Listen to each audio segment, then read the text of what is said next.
नमस्कार, मैं हूं राशिद और अभी अभी बड़ी खबर आ रही है महाराष्ट्र से। महाराष्ट्र में क्या हो रहा है? महाराष्ट्र की राजनीति बहुत ही जल्दी पलटने वाली है और उसको लेकर हंगामा मचा हुआ है। शिवसेना कार्यकर्ता सड़कों पर हैं, बीजेपी को धमका रहे हैं, बीजेपी कार्यालय के बाहर प्रदर्शन कर रहे हैं, बीजेपी के पोस्टर बैनर उतर रहे हैं, हंगामा मच रहा है। तो कहीं रोने की तस्वीरें भी वायरल हो रही हैं। बता दें कि महाराष्ट्र में शिवसेना सरकार क्या जाने वाली है? क्या महाराष्ट्र में बीजेपी सरकार आने वाली है? क्योंकि देखा जाए तो महाविकास आघाड़ी सरकार को लेकर जो चर्चाएं चल रही हैं, जो उसके बागी विधायक चले गए हैं, जो उसके विधायक उनसे दूर चले गए हैं, उसको लेकर अटकलें लग रही हैं कि अब बीजेपी अपनी बाजी मार लेगी, क्योंकि बीजेपी इसी फिराक में है। सबसे पहले मैं आपको कुछ तस्वीरें दिखाऊंगा जो महाराष्ट्र की हैं, महाराष्ट्र के अलग अलग इलाकों में क्या क्या घटनाएं हो रही हैं। सबसे पहले ये तस्वीर है महाराष्ट्र के सांगली में, जहां गुस्साई शिवसेना कार्यकर्ताओं ने बीजेपी विधायक सुरेश खाड़े के कार्यालय पर तरबूज फेंक कर अपना रोष व्यक्त किया। वहां पर देख सकते हैं आपकी कई सारे शिवसेना के कार्यकर्ता हैं और किस तरह से हंगामा काट रहे हैं, बवाल काट रहे हैं। बीजेपी विधायक के दफ्तर के ये बाहर खड़े हैं और पुलिस भी मौके पर पहुंच गई थी, उन्हें हिरासत में ले लिया था जो हंगामा कर रहे थे। लेकिन शिवसेना कार्यकर्ता ने खूब नारेबाजी की, खूब विरोध प्रदर्शन किया, जो बीजेपी आजकल कर रही है। तो वहीं दूसरी तस्वीर एक और मैं आपको दिखा दूं, जहां बीएमसी बीजेपी का पोस्टर हटा रही है। ये आप साफ देख सकते हैं कि बीजेपी का जो पोस्टर है बहुत बड़ा, और उसे कैसे बीएमसी वाले लेके जा रहे हैं, ये भी तस्वीरें वायरल हो रही हैं। और तीसरी तस्वीर ये आप देख सकते हैं, संजय राउत की एक बड़ा पोस्टर लगा है और बीजेपी को चेता रहे हैं। चेता कैसे रहे हैं वो मैं आपको बता दूं। एमएलसी चुनाव से पहले ही शिवसेना ने लगाया संजय राउत का पोस्टर। लिखा है, तेरा घमंड तो 4 दिन का है पगले, हमारी बादशाही तो खानदानी है। क्या सीधा सीधा तौर पर संजय राउत बीजेपी को चेता रहे हैं? सीधा सीधा तौर पर बीजेपी को खुली चेतावनी दे रहे हैं, क्योंकि जो बीजेपी ने किया है इसके पीछे बीजेपी का ही षड्यंत्र माना जा रहा है। मैं आपको बता दूं कि महाराष्ट्र में अभी जो कुछ भी हो रहा है वो नया नहीं है, क्योंकि उठापटक की राजनीति और अदला बदली ये सब करना बीजेपी इसमें माहिर मानी जाती है। मैं आपको अभी और किस्से भी बताऊंगा जो बीजेपी ने और राज्यों में भी ऐसा खेल खेला है। और इसमें क्या खेल खेला है वो मैं आपको ये बता दूं कि पहले शिवसेना के 20 विधायक को मुंबई से ले जाके सूरत में ठहराया और सूरत से अब वो पहुंच गए हैं गुवाहाटी, असम। वहां पे 40 विधायक हैं, उनका वीडियो वायरल हुआ है। और उसके साथ हैं एकनाथ, जो कि शिवसेना के मंत्री हैं, और वो शरद पवार से नाराज चल रहे हैं, जिसको लेकर बताया जा रहा है कि अब शायद शिवसेना सरकार टूट जाएगी। शिवसेना सरकार में 2 फाड़ हो चुकी है। लेकिन एक के बाद एक ये जो पोस्टर वायरल हो रहे हैं, ये हंगामा खड़ा कर रहे हैं और सीधे साफ तौर पर शिवसेना के जो कार्यकर्ता हैं, जो लोग हैं, वो बहुत ही गुस्से में हैं। क्योंकि और एक दूसरा वीडियो में आपको बता दूं, कि ये महिला का फोटो आप देख रहे होंगे, ये औरंगाबाद का है, जहां शिवसेना कार्यकर्ता है और रोते हुए इनका फोटो वायरल हो रहा है। ये कह रही हैं कि वो जो नेता हैं उन्हें लोगों ने चुना था, वो शिवसेना पार्टी से जीतकर विधानसभा पहुंचे थे, लेकिन उन्होंने विश्वासघात किया है, वो दूसरे दल से जाके मिले। ऐसे लोगों को सजा मिलनी चाहिए। ये सारी तमाम बड़ी खबरें महाराष्ट्र की हैं। महाराष्ट्र की सड़कों में अभी उथल पुथल मची हुई है, कोहराम मचा हुआ है। महाराष्ट्र की सरकार क्या जाने वाली है, ये सवाल उठ रहा है, क्योंकि वहां के कार्यकर्ता, एक तरफ शिवसेना कार्यकर्ता जो हंगामा कर रहे हैं, जो सड़कों पर हैं, जो विरोध जता रहे हैं, तो दूसरी तरफ है बीजेपी कार्यकर्ता, बीजेपी नेता हैं जो वहां दिख नहीं रहे। मैं आपको आज का नजारा बता दूं, जब आ रहे थे तो एयरपोर्ट से इन्हें किस तरह से भगाया गया।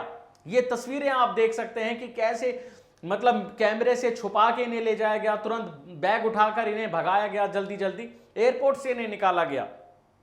दूसरी खबर मैं आपको बताऊं, ये होटल से तस्वीरें वायरल हुई हैं, जहां एकनाथ के साथ 40 विधायक ये दिख रहे हैं, सारे जो कि शिवसेना विधायक हैं, और इनमें निर्दलीय विधायक भी हैं, और ये बागी हो गए हैं। बहुत बड़ी खबर है महाराष्ट्र की राजनीति में। अब आते हैं बीजेपी सरकार पे, जो कि बीजेपी अपने इस काम में माहिर है। क्यों कहा जा रहा है, इसके पीछे बीजेपी का नाम क्यों लिया जा रहा है, आपने कभी सोचा है? बीजेपी का नाम इसलिए लिया जा रहा है क्योंकि बीजेपी जोड़ तोड़ की राजनीति करने में माहिर है, एक्सपर्ट है, मास्टरमाइंड है। ऐसा पहली बार नहीं करा, मध्य प्रदेश में किया, कर्नाटक में किया, गोवा में किया, इसके कई सारे उदाहरण हैं जो बीजेपी करती है। हालांकि मैं आपको बताऊं, राजस्थान में भी करने वाली थी, जो लोटस नाम से वो कर रही थी, लेकिन विफल हो गई, किरकिरी हो गई। और ऐसा बीजेपी अब महाराष्ट्र में पहली बार नहीं कर रही। याद होगा आपको, याद कीजिए 2019 में जब रातों रात सीएम फडणवीस ने मुख्यमंत्री की शपथ ली थी और उप मुख्यमंत्री के तौर पे अजीत पवार आ गए थे, लेकिन फिर उसके बाद शरद पवार ने उन्हें बुला लिया, सारे नेताओं को बुला लिया, अजीत पवार भी चले गए और सरकार गिर गई। और इसके बाद जो बीजेपी की किरकिरी हुई, वो फजीहत हुई, वो देखने लायक है। कितनी किरकिरी हुई आपको भी पता है। देखिए, मास्टरमाइंड जो है वो बीजेपी है, इसीलिए देश के तमाम राज्यों में बीजेपी की सरकार है। अगर सरकार नहीं है तो गठबंधन कर रखा है, वो इसलिए क्योंकि बीजेपी जोड़ तोड़ में माहिर है। और ऐसा ही उन्होंने एमपी मध्य प्रदेश में किया। मध्य प्रदेश में पहले कमलनाथ की सरकार थी, कांग्रेस की सरकार थी, कमलनाथ मुख्यमंत्री थे, और देखा वहां पे क्या खेल खेला कि विधायकों को तोड़ के, और आज सीएम शिवराज मुख्यमंत्री हैं। यही है राजनीति, इसी का नाम राजनीति है। लोग, बीजेपी अपनी इस राजनीति में माहिर है, आप समझे ना समझे, क्योंकि और पार्टी इतनी जल्दी नहीं कर पाती। बीजेपी आंकड़े आने से पहले ही इस जुगत में लग जाती है कि आखिर कैसे उसे सरकार बनानी है। देखिए, बीजेपी अव्वल है कई मामलों में, मास्टरमाइंड है, चाहे धर्म का मामला हो, चाहे जाति का मामला हो, चाहे सरकार बनाने का मामला हो, चाहे फैसले लेने का मामला हो। तमाम ऐसे फैसले हैं जो बीजेपी घोषणा कर देती है, ऐलान कर देती है, उसके बाद सोच विचार करती है। अब इसका ताजा उदाहरण जो है वो अग्निपथ है, आप देख रहे होंगे। लेकिन अब जो मामला महाराष्ट्र का है, राजनीति गरमाई हुई है। आप ये देखिए कि बीजेपी को कितनी ललक है सरकार बनाने की। मतलब अगर उसके हाथों से सत्ता छीन रही है तो वो चाहती नहीं है कि मैं सत्ता छोड़ूं। पता नहीं वो दिल्ली में कैसे रह रही है, क्योंकि दिल्ली में जो आम आदमी पार्टी ने उसे करारी हार दी है वो वाकई ऐतिहासिक है। और इसी का गुस्सा निकालने पे बीजेपी तरह तरह के प्रदर्शन करती है, आरोप लगाती है, कभी एमसीडी पर तो कभी दिल्ली सरकार पर, कभी डीडीए पर। और इसी तरह महाराष्ट्र में कर रही है। जब से महाराष्ट्र में शिवसेना की सरकार बनी है, महाविकास आघाड़ी की सरकार बनी है, उसके बाद से बीजेपी चुप नहीं बैठी है। फडणवीस जो है, महाराष्ट्र के पूर्व सीएम जो है, वो अपने जुगाड़ लगाते रहते हैं, अपने तीर छोड़ते रहते हैं कि कब घात लगा के बैठे रहते हैं कि कब मैं हमला करूं, कब इन पे आरोप लगाऊं, कब ये टूटने की कगार पर हों। ये उसी का नतीजा है जो ये 40 विधायक आज बागी हुए हैं। महाराष्ट्र के जो सीएम है फडणवीस, वो अब दोबारा इस जुगत में लग गए हैं। मैं आपको बता दूं, एक मीटिंग की है उन्होंने, मीटिंग में सारे बीजेपी नेताओं को बुलाया है। और क्या अब आप ये सोचते हैं कि इस मीटिंग से जो 40 विधायक हैं उनका कोई लेना देना नहीं है? आप ये कह सकते हैं कि इस मामले में बीजेपी का कोई षड्यंत्र नहीं है? आप ये कह सकते हैं कि इस मामले में बीजेपी ने कोई चाल नहीं चली? अरे सारा किया कराया उसी का है साहब। ये सारी राजनीति उसी की करी कराई है कि शिवसेना सरकार को कैसे गिराएं, क्योंकि इससे पहले भी प्रयास हुए हैं और अब फिर प्रयास हो रहा है। इसी के लिए ये कहा जा रहा है कि ये बीजेपी की चाल है और बीजेपी नहीं चाहती कि किसी और की सरकार बने। महाराष्ट्र में वो कैसे उसे तोड़े, कैसे शिवसेना को गिराए। और देखिए, संजय राउत ने सीधा सीधा बयान ये दे दिया है कि ज्यादा से ज्यादा क्या होगा, सरकार गिर जाएगी और क्या होगा, क्योंकि उसके पीछे लगे पड़े हैं, जुगत लगी पड़ी है। यह आपको देखना होगा कि आखिर बीजेपी कर क्या रही है। महाराष्ट्र में इस समय कोहराम मचा हुआ है।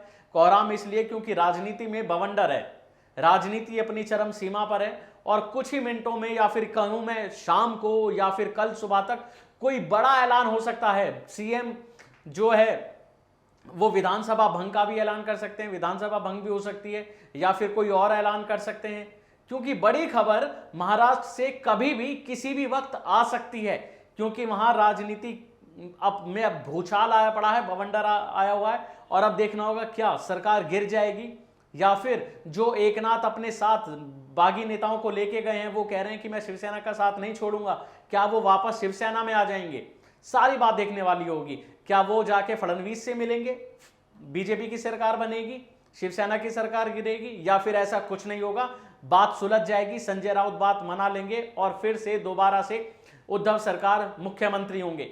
देखने वाली बात होगी। महाराष्ट्र की हर बड़ी खबर देखने के लिए सब्सक्राइब करें हमारा चैनल, और इस वीडियो को देखने के बाद आपकी जो भी राय हो वो हमें कमेंट बॉक्स में जरूर बताएं।